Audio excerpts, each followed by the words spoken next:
I bury my head in a cloud and it feels like life is hitting me with a hot poker. Misty eyes with a light heart floating like a balloon.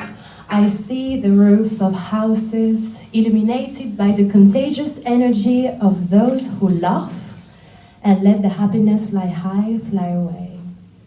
I swallow in all the breaths of love escaping from the chimneys. There's no fire without smoke, but there's no love without sharing.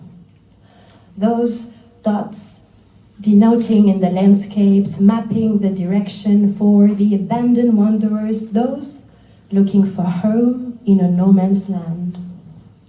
The vivid emotions from our loved ones or an aromatic forest, each smell reveals the importance of what we miss deeply. Incense reminds me of my mother's tenacity. Lily flowers are the mirror of my childhood. Clothes are a bitter reminder of winter sickness. My lungs are filled with the successive waves of these invisible memories. Kiss them and do tell. Tell them how love is the strongest aroma on this earth because it roots on all the scents that we are fond of.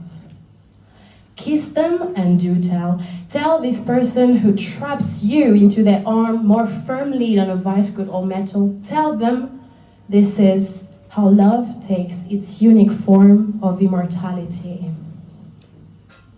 I have heard so often about the flowers of evil, and yet isn't it the purpose of life to advocate for the flowers of good? Amassing the little innocuous wills of nobodies to transform them into exceptional acts of braveries of heroes. I encountered many times the heavy weight of guilt from the guilty ones, bruised by the vice and the sharp cut of their victim crying out for justice. But I could only notice the heavy void of lack of love between those who hurt and those who are hurt. Emptiness calls emptiness, love calls love. I bury my head in the wind and the hissing of the forces around let me hear the rhythm of a heart beating at full speed. I touch my skin, I touch my chest to feel this organ moving and this cryptic cadence saying, this heart is mine, it belongs to me. But I finally understand how far I've gone astray. I belong to it. And it is up to me to restore the immensity of its greatness. A loving heart is capable of striking down parasites. A loving heart is capable of restoring order to chaos. A loving heart is capable of putting together the broken parts. A loving heart is capable of hearing the warning signs.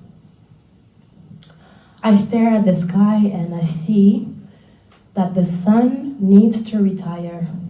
It only awaits for us to let our light shine so brightly that the most powerful star would finally be able to withdraw to let love become the primary source of life. Thank you.